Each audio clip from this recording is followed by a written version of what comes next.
예비공무원 수험생 여러분 안녕하세요. 메가공무원 국어 이윤주입니다. 오늘 제가 여러분에게 드리고 싶은 주제는 수험생 수면 꿀팁이에요. 선생님 왜 수험생의 꿀팁을 얘기하시나요? 저는 잠이 많아서 고민이에요 라는 수험생이 있으실 거예요. 근데 잠이 많아서 고민인 수험생은 앞에 이미 다른 선생님이 주제로 찍으셔서 저는 오히려 반대로 잠을 자야 하는데 잠을 제대로 자지 못하는 수험생, 그리고 수면 관리를 어떻게 해야 되는지 수면 관리에 대한 이야기를 드리고자 합니다. 자, 마치 우리가 라디오의 사연처럼 저에게 질문하신 수험생의 사연을 제가 대답하는 형식으로 꾸며봤어요. 자, 첫 번째 질문이에요. 윤주쌤, 잠 안 올 때는 어떻게 해야 할까요? 잠이 들어야 되는데, 내일 일찍 학원을 가야 되는데, 수업을 해야 되는데 잠이 안 온다는 거죠. 예, 그래서 자, 답을 세 가지로 한번 준비해 봤어요. 먼저 첫 번째는 하루 30분의 운동을 하자. 자, 이거는 누구나 할 수 있어. 제가 운동할 시간이 어디 있어요? 아무리 운동할 시간이 없어도 30분 정도는 할 수 있어요. 뭐 거창한 운동이 아닙니다. 동네 주변을 한 바퀴 돈다던가, 그리고 또는 뭐 방 안에서 할 수 있는 운동을 한다던가, 이렇게 땀이 흠뻑 날 정도의 운동을 30분 정도만 하면 몸에서 세로토닌이 증가해요. 합성이 증가돼요. 그러면 어떻게 되느냐? 혈액순환이 활발해져서 자, 오히려 숙면에 도움이 된다고 합니다. 하루 30분 정도의 운동은 숙면을 위해서뿐만이 아니라 건강을 위해서도 필요하니까요. 여러분 실천해 보세요. 자, 그리고 두 번째 답은 자, 이소플라본이 들어있는 자, 음식을 먹자. 그래서 이소플라본 섭취량을 늘리자인데요. 이소플라본이 뭐냐? 이소플라본은 콩의 주된 성분이에요. 그래서 콩과 관련된 음식을 먹거나 아니면 콩으로 만든 따뜻한 두유를 데워 먹거나, 그래서 왜 우리가 잠이 안 오면 따뜻한 우유 한 잔을 먹기도 하잖아요. 그래서 자, 두유를 마시거나 콩 성분의 음식을 먹거나 하는 것이 자, 숙면에 도움이 된다. 그리고 우리가 수험생들은 말 못할 고민이 많이 있잖아요. 그래서 마음이 우울해지거나 엄청난 스트레스로 자, 고민을 호소하는 경우가 많잖아요. 그런데 그런 수험생에게 이 콩의 주된 성분인 이소플라본이 굉장히 도움이 된다고 합니다. 그래서 내가 좀 마음이 우울하거나 스트레스를 많이 받는 수험생들은 콩 또는 두유, 콩과 관련된 음식을 먹어보는 것도 도움이 될 거예요. 그리고 세 번째, 규칙적인 수면을 하자. 자, 이게 굉장히 중요한데요. 잠이 안 온다고 해서 불규칙적으로 잠을 자는 건 안 됩니다. 항상 자야 하는 시간, 깨어 있어야 하는 시간을 정해두고 잘 시간에 일단 누워야 된다는 거죠. 그래서 자, 내가 수험생인데 사당 오락이에요. 4시간 자면 붙고요. 5시간 자면 떨어져요 라고 하는 수험생이 있는데, 그렇게 자서 버틸 수 있으면 그렇게 하시면 돼요. 그런데 모든 학생이 그렇게 버틸 수가 없죠. 모든 수험생들이. 잠이 좀 많은 수험생도 있죠. 그래서 최소 6시간은 잠을 자야 합니다. 우리가 실제로 수험생이 아닌 분들은 최소 8시간이 수면 권장량이에요. 그런데 수험생들은 최소 6시간 정도는 잠을 자야 해요. 그리고 불규칙적으로 자면 안 돼요.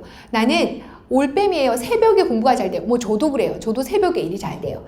그렇다고 해서 제가 새벽 늦게까지 일을 하면 밤을 새고 저도 수업을 해야 되니까 굉장히 힘들더라고요. 그래서 자, 잠이 안 온다 하더라도 자야 할 수면 시간을 정해두고, 예를 들면 12시면 12시, 1시면 1시를 정해두고 잠이 오지 않더라도 그 시간에는 누워 있어야 합니다. 그래서 규칙적인 수면 시간을 설정해두고 최소 6시간을 잠을 자도록 노력해보자.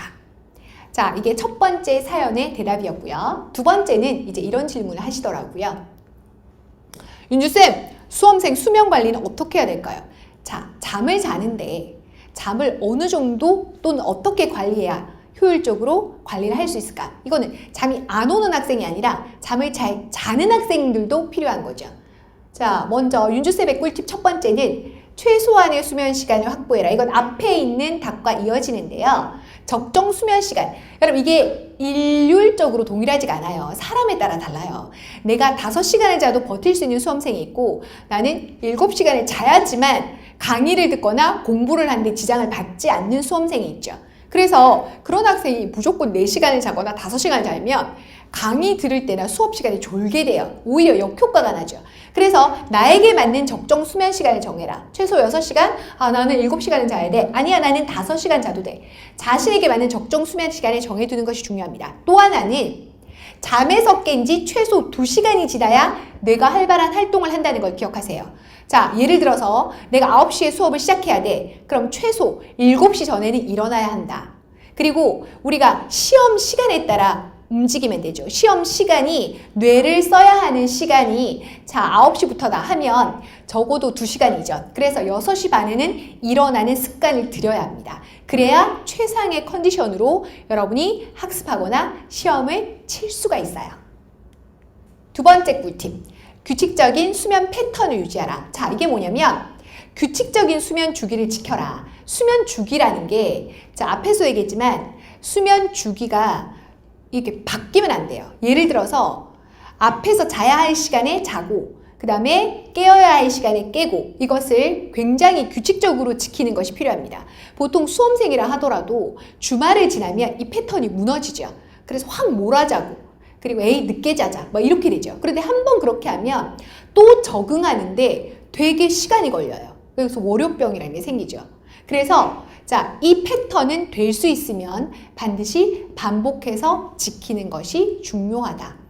그리고 세 번째, 수면의 질을 높이자. 수면의 질을 높인다는 거는 자, 우리가 꼭 긴 시간을 잘 필요가 없는 이유가 짧게 자더라도 깊은 수면을 하는 거예요. 그래서 왜 어떤 A라는 사람은 9시간을 자도 자다 깨다를 반복하면 되게 피곤하죠. 그런데 나는 쉬는 시간에 5분을 잤는데 너무 깊게 잔 거야. 개운할 때가 있어요. 바로 그것을 말합니다. 그래서 수면은 사실 양보다 질이다. 그래서 숙면을, 깊은 수면을 취할 수 있는 효과, 그리고 자, 공간에 어떤 것들을 다 확보해야 돼요. 예를 들면 불을 완전히 끄기보다는 약한 전등 스탠드를 켜둔다거나 그리고 또는 나는 숙면을 취하려면 뭐 아까 말했던 따뜻한 우유 한 잔을 마셔야 돼 라던가. 그래서 짧지만 깊이 있게 되는 수면의 질을 높이는 방법을 여러분이 활용하셔야 합니다. 자, 오늘은 짧게 여러분에게 수험생 수면법에 대한 이야기를 했는데요. 공부법은 많이 얘기를 하죠. 그리고 마음가짐도 앞으로도 얘기를 많이 할 거예요. 그렇지만 여러분의 건강과 또는 힐링을 위한 얘기도 저는 자주 하겠습니다. 자, 마지막 우리가 명언 한 구절. 수면은 피로한 마음에 가장 좋은 약이다. 수면은 여러분 몸의 피로도 풀어주지만 여러분의 피곤한 몸 그리고 피로한 마음의 스트레스까지 치유해주는 약입니다. 깊은 수면, 질 좋은 수면, 그리고 꿀잠 자세 여러분의 수험 생활을 응원합니다. 팔로우엠 파이팅!